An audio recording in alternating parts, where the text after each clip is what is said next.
Coco, a very solid first-round performance. How did it feel out there on Rod Laver Arena? Yeah, it felt good. I was a little bit nervous coming in today, probably could tell, but I was able to just, calm down and then play my good, not my best, but good tennis from that point. Okay, who'd like the first question? Courtney? Yeah. Coco, congrats. Thanks. In terms, you said look good, feel good on the court. I'm curious, your kit, is that, am I right that it's an homage to Serena? No. No, is that a completely fake news thing? Yes. Right? Okay. So I saw that tweet, and that account's going to be happy that they're being mentioned, but I saw that tweet, and then I texted my agent, and I was like, I don't remember, ever saying this. And then the person replied or something, and it was like a fake tweet, or their account said don't take things seriously, and then I realized it was fake. But I mean, yeah, if you want to make it a homage to her, that's really cool. That wasn't the thought process behind it, but I love Serena, and I think she has the best fashion game on the court and off the court and everything. So yeah, it wasn't on homage to her, but it was funny how that tweet kind of circulated, and I know that account is probably gonna laugh at this. Fooled me too, so. Yeah. Tumaini? Yeah. Hi, Coco. I know you talked about your serve in the last press conference, but Brad said that you'd work with Andy. Just wondering what that was like. I'm sure every tennis player in the world would want Andy to help them with their serve. So what was that experience like? Yeah, it was really cool. He's a really chill guy. I met him before, but never obviously to that level. And yeah, I went to Charlotte for 2 days, and yeah, it was a really good 2 days, and I think that my serve has improved. I think I just need to continue to trust it and trust all the work that I did in the offseason. He's probably, one of the best servers in history, and especially on the American side. So, yeah, I don't think I could have chosen anybody, or actually I didn't really choose. He offered, so I don't think I could have gotten anybody else better to kind of help me with that. Okay, up the back over there. Yeah. You? Yeah. Yes.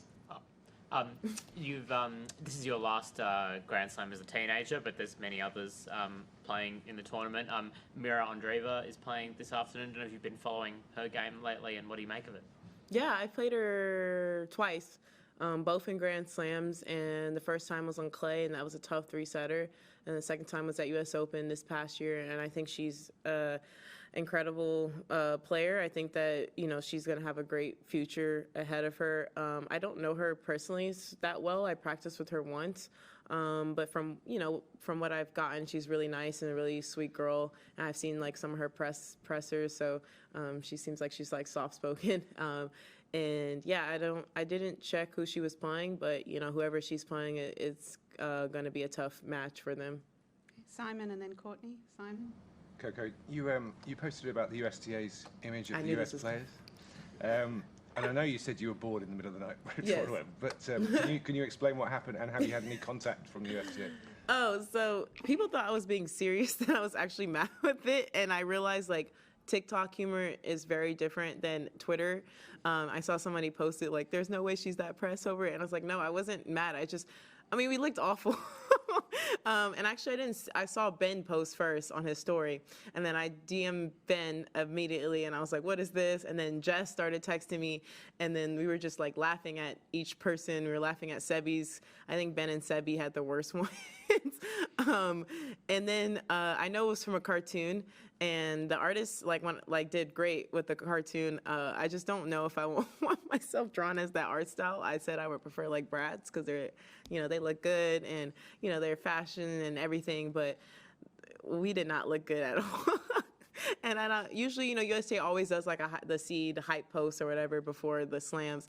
And I was like, y'all should have posted this on April Fool's Day or something. But it was a funny thing in the chat. And then I was I practiced at 10, and then I was back in my room at 1. And I didn't leave my room until this morning. So I was quite literally just deep in on my phone. And so, yeah, I was just bored and commenting and making fun of it. And because everybody else was making fun of us, how bad we looked. And then, I saw on Twitter people thought I was serious, but I wasn't. It was all in jokes. And I did DM the USTA account, and I was like, what was the thought process behind this as a joke? And then they never responded. So I got left on red by USTA, which sucks. But, it is what it is. Shout out to, I think it's Wild Thornberries is the cartoon. Shout out to them for making us look funny. Okay, Courtney. Go on the topic of the serve. You have such a live arm, and you've always had such a live arm. Remember you hitting like 118, 119 when you were 15. Have you talked to Brad, Andy, anybody else in your coaching team in the years about how to maintain that? Like why it doesn't always come off at that speed? Do you even want it to always come off at that speed? Yeah. Can you just talk through a little bit of that? Yeah, so the why is more like a mental thing. Yeah, there's nothing physically that stops me from bombing a serve. I think sometimes, even in the past, and I feel like now I've did a lot better of going bigger and just trusting my serve. In the past, I would just feel like I needed to get the serve in because I could rely on getting balls back and everything. But I want to become a more aggressive server, and I feel like that when my serve is on, I'm playing well. So I think it's was more of a mental switch, and just a slight change that we did, just helping me with the toss, being more consistent. And I think mentally, when I have the aggressive serving mindset, that's when I play my best tennis. So it's not so much like why my serve doesn't come off hard. It's more so why am I not going for it more. And yeah, I think I'm trying to go for it more. And yeah, hopefully I can continue to have that aggressive mindset. And I think I play my best tennis when I do. Okay, this lady here. Yeah. Right there. Yeah. Have you had your hand raised? Oh, yes, sorry. There's been a little bit of discussion about the scheduling and late starts and finishes, as we saw last night for Sabalenka. There has been some suggestions that the women's game should start the night session. Do you have any thoughts about that? Yeah, I was watching Novak's match last night, and I was actually, I didn't know the player that he was playing, so I think the thought process was, maybe usually he'll win his first round in like pretty quick straight sets. So I think that's why they put Irina after, thinking that she would go on sooner. But it ended up being like a 3 hours-ish, maybe longer match. I went to sleep before it was finished. So yeah, usually I always would, if I gonna play night, I always would like to play the first night match because typically the our longest match is 3 hours, usually. And then the men's, like, it can go minimum 3 or minimum 2. At least with 3 sets it's going to be at least 2 hours, and that's even fast. And then with an average match it's like 3.5. So I know that Australian Open has done a 3-start thing to help with the night matches. It's like a tough thing because, yes, at night is probably our prime time and when we can optimize, viewers, but also we have to protect the player's health. So it's like a fine line. I personally, if I'm the women's match that night, I would love to play the first night match and not the second one. And I would like to see that, but at the same time, it's tough with also Novak being, I don't know, he's won this more times than I can count. Putting him not on the prime slot, which is probably the 7 p.m. or 6 p.m. slot. So I get both sides of it. I'm going to always go for the player's side, but I also can understand the media and the marketing and optimizing the money side. So it's tough. Okay, we'll do a couple more. I think this gentleman, did you have one? Yep. And then Tumani, and then we'll finish there. Yep, go for it. Hi, Coco. You've often referenced on court and to us in here about the importance of relationships with your family, your parents, your brothers, your grandparents. I'm just wondering if you can talk about what those strong bonds mean to you as a person and a player.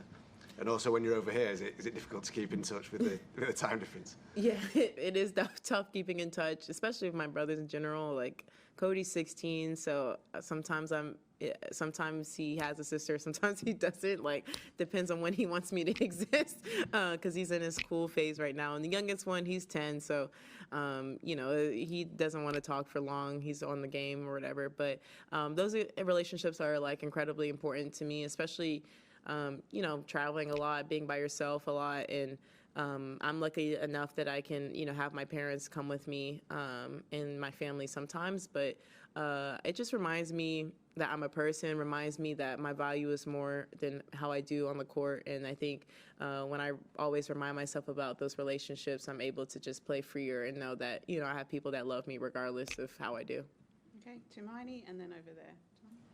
First, I was curious. So does your brother leave you on read a lot as well? Oh yeah, Cody, he definitely does. Lately, he's done better at responding because I told him, I was like, you never respond. And yeah, when he says like I love you, that's like a big thing in our house because he doesn't say it literally.